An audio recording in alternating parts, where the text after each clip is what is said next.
The Tide had its second scrimmage today, and you know what? I'm feeling better and better.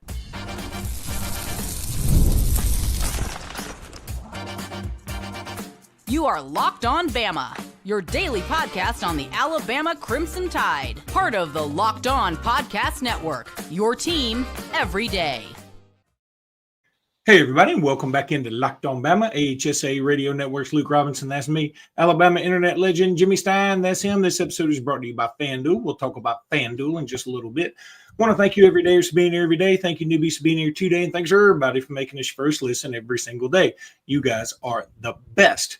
And, you know, if you're an everydayer, you know we don't normally come on a Saturday when Alabama didn't play football, but they did kind of play football. That's the thing. They played a second scrimmage today. And, you know, a lot of positivity coming out of it. There were certainly some negatives. And we'll get to those. But I think first and foremost, we want to talk about Ty Simpson. I think he took the news really well about being named the starter because he seemed to come out and be incredibly efficient.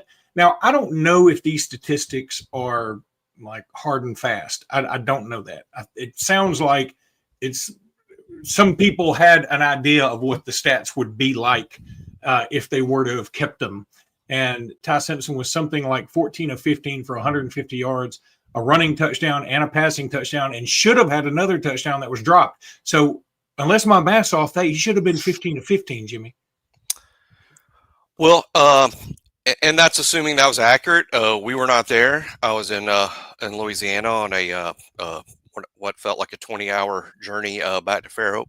But I did talk to people who were there, and I do think that those stats were roughly correct. I mean, in terms of how efficient Ty was. Now, a lot of checkdowns, a lot of passes to backs and tight ends, wasn't a lot of success downfield, but it was a efficient performance. Let's remember that 15 pass attempts, 15, the NFL goes by 7 yards per attempt as efficient. So 7 times 15 is 105, and he was way north of 105. And so it was over 7 yards per attempt. So even though it's not a lot of downfield passing or a lot of big wow plays, it was efficient football. By the way, efficient football is measured.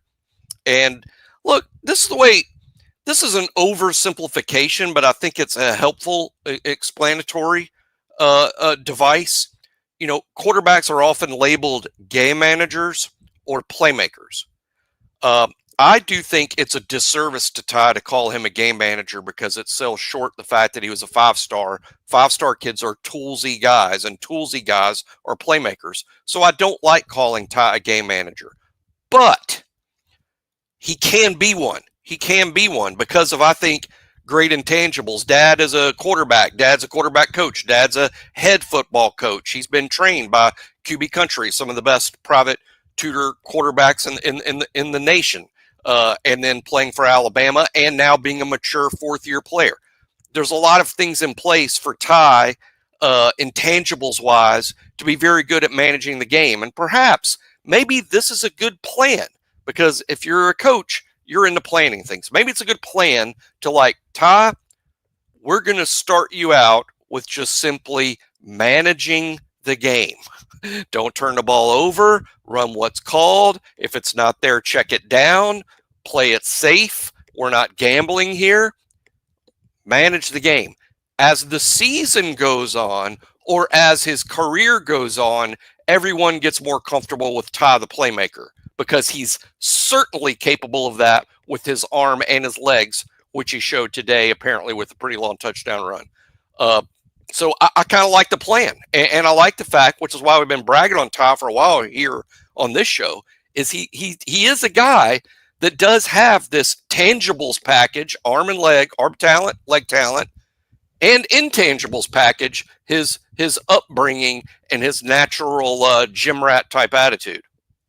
Let me say this, Jimmy, that game manager is only a negative term because it's like a backhanded compliment. And it really is I mean, it's code for we think you're a bad quarterback. And that's not, it shouldn't be that way. Let me tell you what, I'd rather have a game manager that I teach to make big plays than a guy who makes big plays and I have to teach him to manage the game, because at the end he can't keep a lead because he always does something stupid and crazy. It's like you can put money in the stock market to Coca-Cola or Disney and you're going to feel like you're going to always get a pretty good return. Now, if you want to try one of these startups, one of these tech startups, you might hit a home run. You might. But chances are it's going to look like a lot of my stash accounts every time I get wild hair about it. Like it's going to say not available. Like it's so bad we took it off. We don't even know what it is anymore. So game managers get such a bad rap. Here's a couple of names of some guys that I would call game managers. Correct me if I'm wrong, and if you don't agree, that's fine. We need more disagreement to make the show better. But tell me if you disagree with it. Here's a game manager, Will Howard. Yeah. Okay. What about JJ McCarthy? Yeah. They had a game where they ran the ball on every single snap. He also had to manage the Alabama game. He had to just make sure people were staying cool. He didn't panic. He wasn't like, I got to get all this back in one play and just heave one down the field. Screw it. Somebody's down there. No, that's what about Stetson Bennett? Complete game manager. Okay, what about Mac Jones? Game manager with tools. I just named the last 5 national champions. Yeah. The last national champion quarterback that was a major playmaker to me is Joe Burrow, who, by the way, might be like the 4th best quarterback alive. Yeah. That's who he is. And the guy before that was Trevor Lawrence. First pick in the draft, NFL starter, Trevor Lawrence.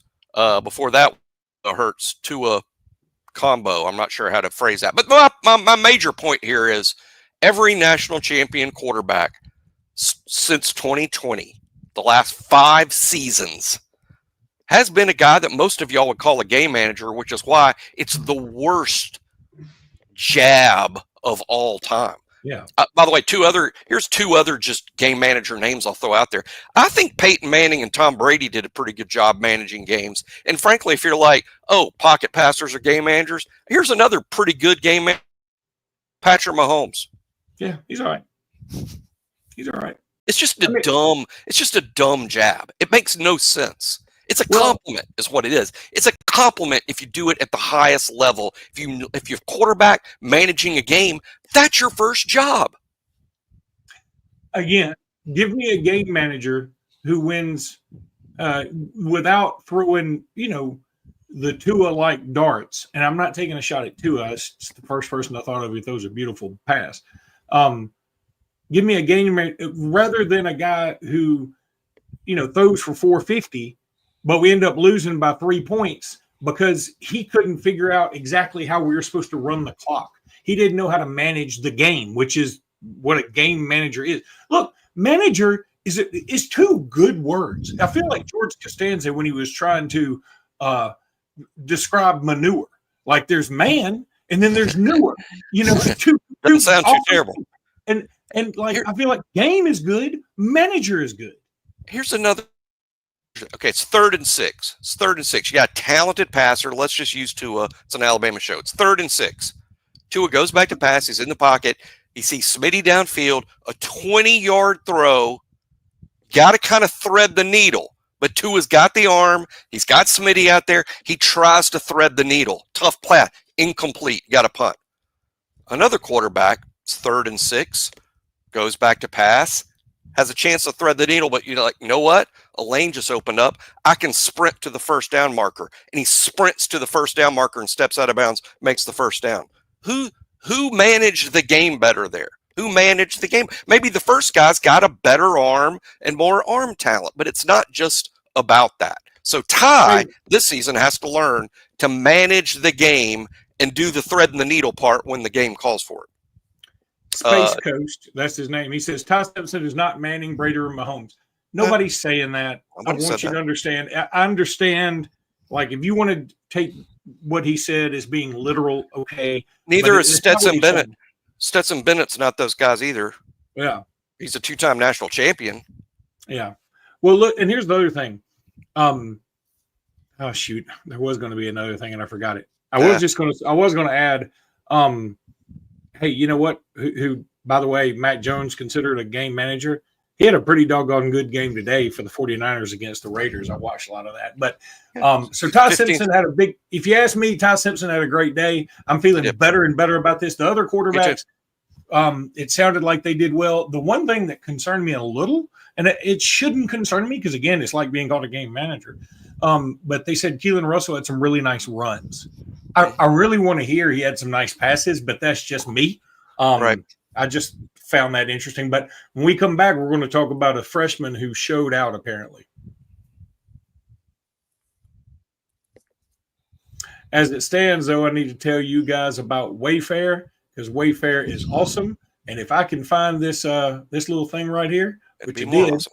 I'll even be more awesome.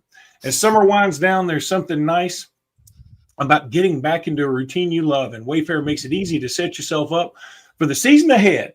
From bedding and linens to storage solutions for area room, Wayfair is your one-stop shop to refresh your home. Wayfair is fantastic. My wife stays on Wayfair. She loves that website. I've got a daughter at Bama now. She's going to be on Wayfair a lot, I know, very soon when she gets an apartment, all those things. But this is the perfect time to get your home ready, whether it's organizing, upgrading your workspace, or making weeknight dinners easier. Get organized, get refreshed, and back to a routine for way less. Wayfair.com right now to shop all things home is where you need to be. That's WAYFAIR.com. Wayfair, every style, every home.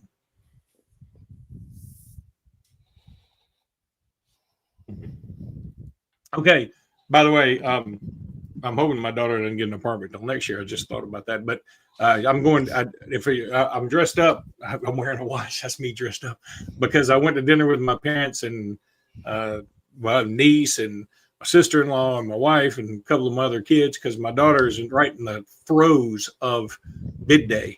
And so tomorrow she will be in a sorority. And so that's when I officially lose her as like under my wing, I think. But like you're walking her down the aisle tomorrow in some ways. They used to call bid day squeal day at Alabama. It used to be squeal day, yeah. Dad said it used to be squeal night, like they did it at night back in his day. And then it was squeal day. Now it's just bid day, I guess. I don't know. Anyway, doesn't matter. So Deon Lee. This is a guy that you and I have talked about, and we love him. We love Mustard. We love him.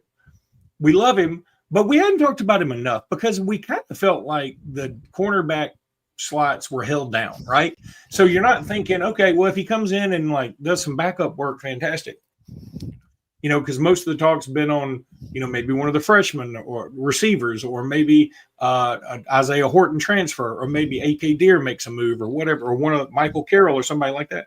And you weren't thinking necessarily that, okay, Deon Lee's going to come in. He might start, Jimmy. I know. There's talk he might start. He's that good. This is the way it works. Sometimes when you have sources, I have several sources, and they're all great. I appreciate all of them. So I had a source tell me Tuesday, just to be completely honest with you, in terms of how this works. Well, I didn't mention it before, to be honest. So I had a source tell me a few days ago, like old Mustard's running with the ones, and I took it as a good source. So I'm like, you know, I'm sure what this is they rotate just like they're doing guard.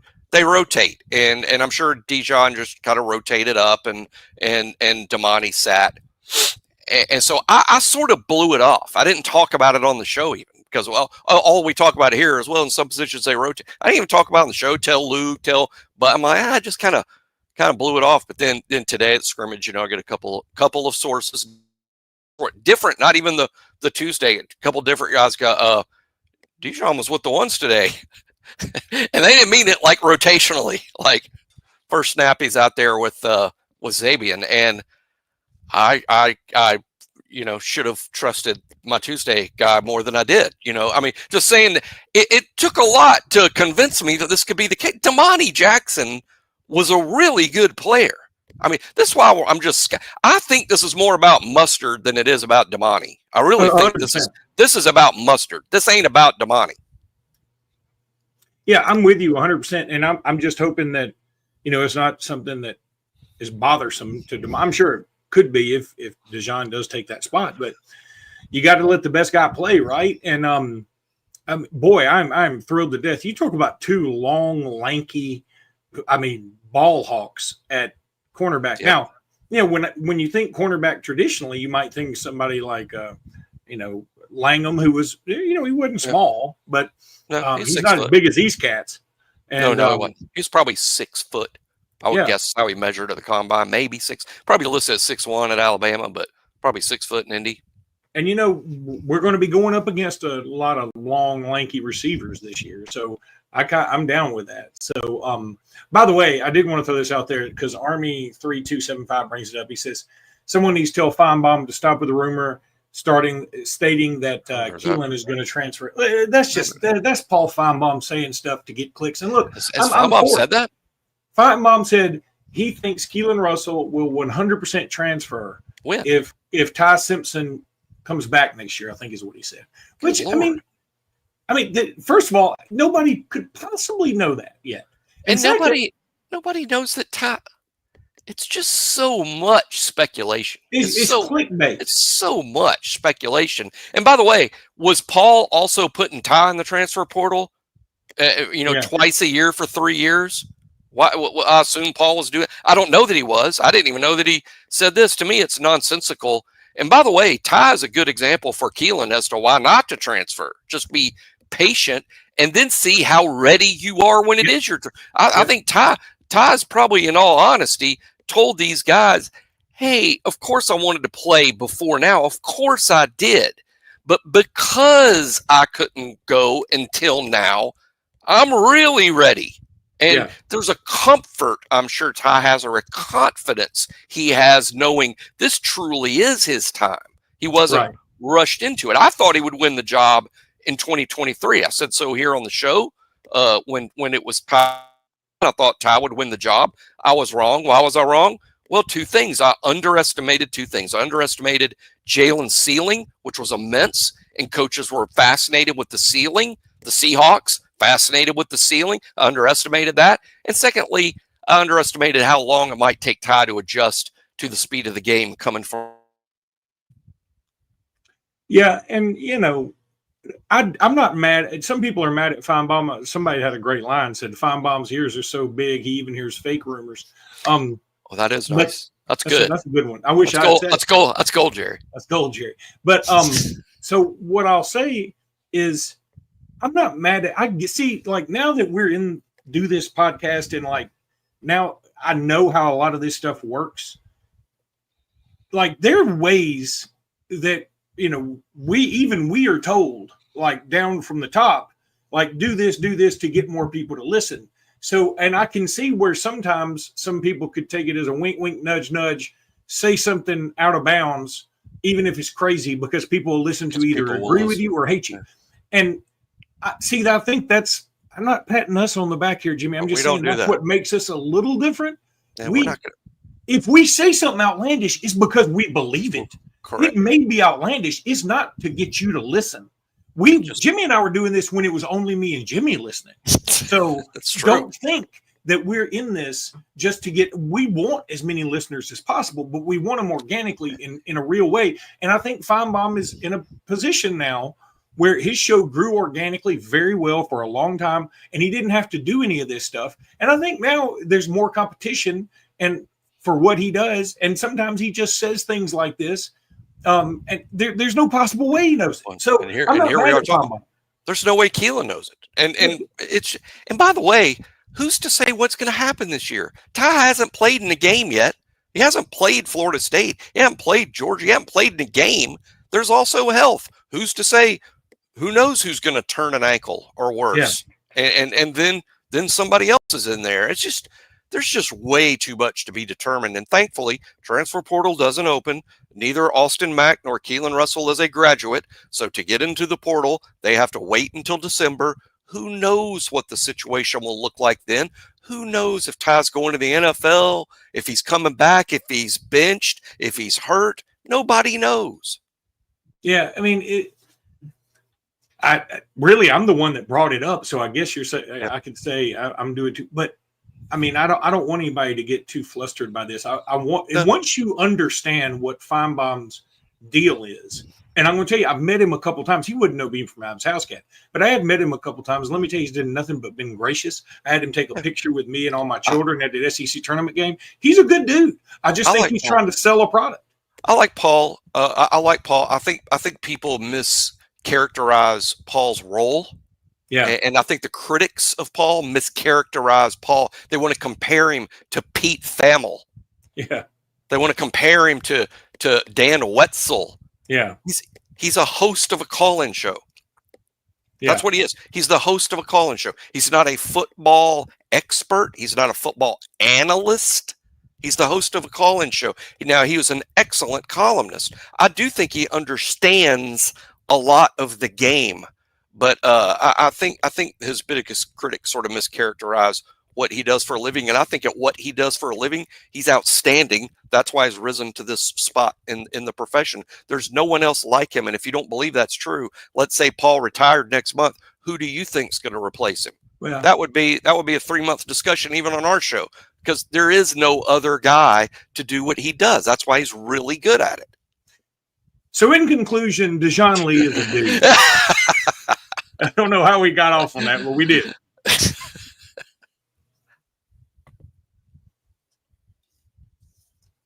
All right, now we're to the part of the program that I wanted to avoid, but let's go ahead and get this out there. Connor Talty wasn't great kicking field goals today, apparently. Again. Now, there were longer field goals. And so, I mean, like, we act like 48-yard field goals should just be nothing.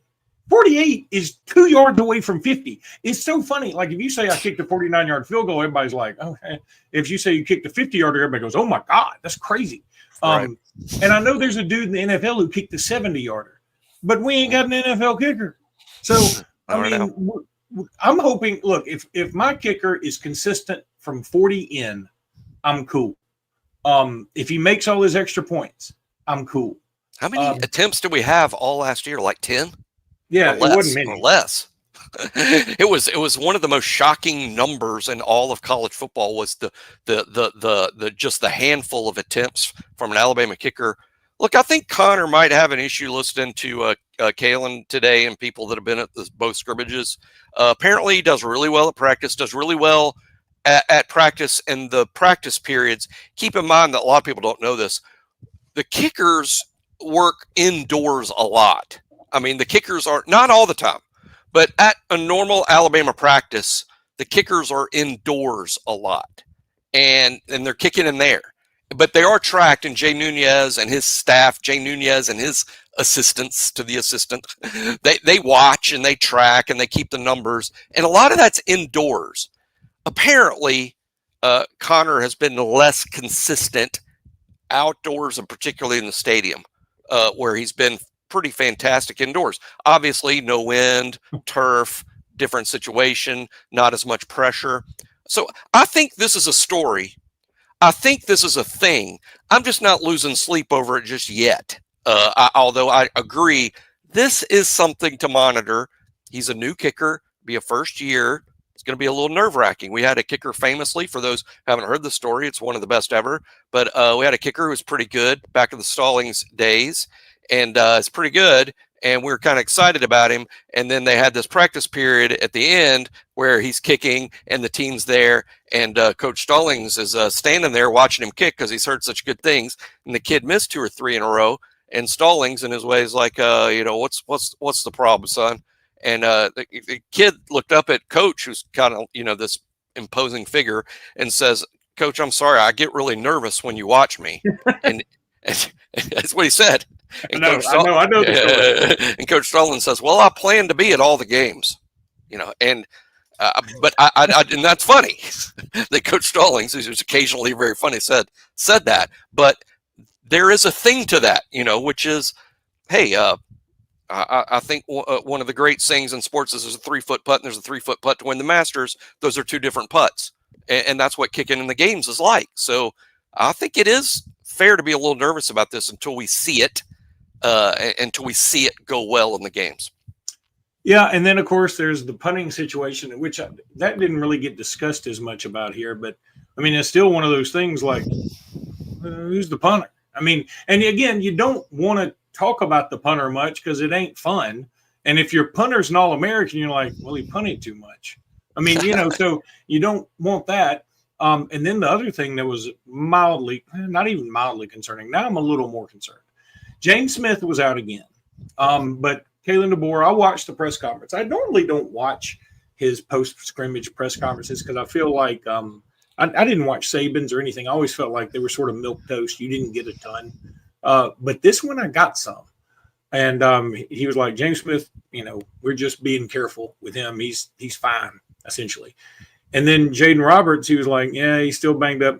He's almost like, to heck with it. He's got a concussion. I mean, yeah. I'm just telling y'all he's got a concussion. Okay. It was out of character for DeBoer to get that specific. It was. And so I was like, oh, well, first of all, what hit Jaden Roberts to give him a concussion? A Buick? I mean, he's gigantor. Yeah. I mean, so I don't know. I'm hoping he's going to be okay because, look, we need him. He's a dude. Losing both, maybe this explains some of the, we've been, rotating at guard. Obviously, if Jaden's, had a concussion, and apparently from reading between the lines, what DeBoer said, this isn't new. He's had this for a while and has been in protocol for a while. And that would explain why, we often see the ones out there being Dewberry and Vandermark, right? But James Smith's injury apparently concerning, but, let's see. Pretty good. Tim 25 with another good line. I think he said the other one too. Quit stealing my material. He said maybe the School of Mimes kid can pretend he's an elite kicker. I want to tell you something. I like that. If he went out there and just warmed up like J.K. Remember when J.K. Scott would warm up and like he'd just kick his leg up? And did you ever have like those action figures back in the day and they had those legs that you could spin all the way around their body? That's what I thought his leg was going to do. Like he didn't have anything to. Did I tell you what J.K. Scott did? My conversation with J.K. Scott. Did I tell? This is the only tall person that's ever done this. I'm 5'8". I'm not too tall. Luke's 6'5". J.K. Scott, I think, is an inch or two taller than Luke. He's a tall guy. He's a big boy. Have you ever done this? I'm talking to Jake. Now, J.K. was really young. He had just left Alabama. But I'm having a one-on-one conversation with J.K., and he was listening to what I'm saying. So I'm telling him a story, and he's interested in it. I know that's kind of hard to believe, but that's what's going on. So J.K., to get down to my level, instead of stooping, he kind of goes into the splits a little bit, and he's like splitting his legs out to sink down to where we're not face to face, but closer to that. He did this. That's what happened. I can't imagine. Have you done this? To do the splits. He did uncomfortably. I mean, not just for him, but for the few people around us. And I'm like, did he just do what was? I mean, we've talked several times. You've never done that. You're not that much shorter than JK, maybe an inch. I have been in a conversation where like I wanted to get out of it so badly, my back hurt. Maybe you made his groin muscles bother him. You had to stretch him out. That's probably more likely. It is hard to believe I would hold his attention long enough for him to actually change postures to hear my story. But he was interested at the time. I don't know where I got off on that, but School of Mimes joke was funny. That was good. The School of Mimes, damn it. Tim 25. Well, how about this? How about people want news? And for those that didn't hear DeBoer press conference or anything, it's pretty clear. And I would call this a tiny bit of an upset, but Blake Dowd appears ahead of Alex Asparuhoff for starting punter. And Blake didn't knock me out in the spring. Now, DeBoer has said, hey, in the spring it was okay. I wouldn't even go so far as say it was okay in the spring based on what I saw, based on what I heard. But I do hear good things now, and maybe he's made the adjustment, took him all through the summer.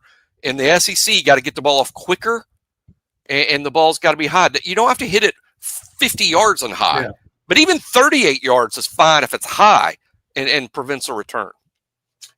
Finally, Rouse Mouse 256 said, still laughing about the Josh Pate shower comment, Jimmy. Thank y'all for the fun content. Y'all make me laugh every day. Pumped for this fall. We're all pumped. Everybody's pumped. I doubt Josh has laughed. doubt Josh has laughed, and he Josh, laughs a lot. Josh has not been back in the shower since. It's all baths for Josh. We were going to have Josh on the show soon. We might need to punt a little bit. We might need to get away from the Josh Pate shower comment about another month before we see if Josh can join us again. Let's let this die. Let's let this fire die down. All right, that's going to do it for today's pod. We'll be back tomorrow with more. Until then, roll tide, everybody. Roll tide. All right.